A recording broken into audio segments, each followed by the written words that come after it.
Olá, hoje vamos falar sobre a igreja aumentar o número de AIDS no mundo ao proibir a camisinha.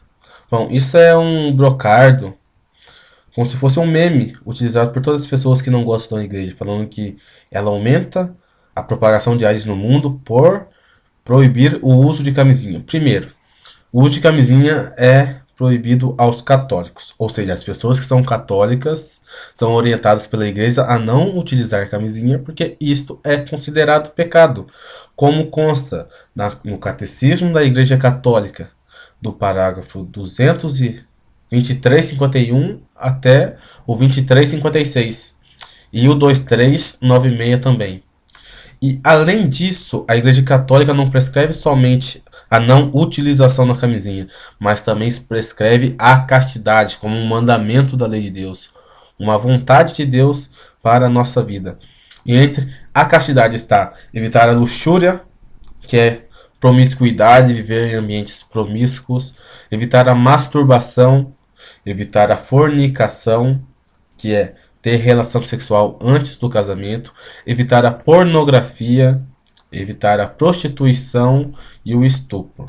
Como vocês podem ver, no parágrafo 2396 do Catecismo estão: entre os pecados gravemente contrários à castidade, é preciso citar a masturbação, a fornicação, a pornografia e as práticas homossexuais. Ou seja, se uma pessoa que é católica não utiliza camisinha, ela também provavelmente viverá a castidade. E se ela vive a castidade, ela não tem que se preocupar com doenças sexualmente transmissíveis. E assim também não terá que se preocupar com a sua parceira, que provavelmente também será uma pessoa católica. E se a pessoa é católica, o correto é ela viver a castidade. Se ela vive a castidade, não há por que temer ter relação sexual sem camisinha, uma vez que a doença sexualmente transmissível, como o próprio nome diz, só é transmitida principalmente em certos casos pela relação sexual. Ou seja, a Igreja Católica não aumenta o número de AIDS no mundo por proibir a camisinha, uma vez que isto é prescrito aos católicos, e uma vez que as pessoas são católicas, elas provavelmente viverão a castidade. E um exemplo dos países que diminuiu grande número dos casos de AIDS é o Sudão.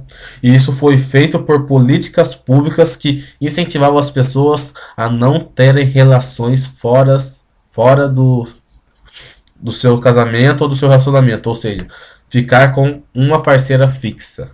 Ou seja, se você propaga que a Igreja Católica aumenta o número de AIDS no mundo por proibir o uso de camisinha, saiba que é aos católicos e não prejudica ninguém, porque pressupõe-se que essa pessoa vive a castidade. Se você não concorda, não seja católico e viva a sua vida como você bem entender.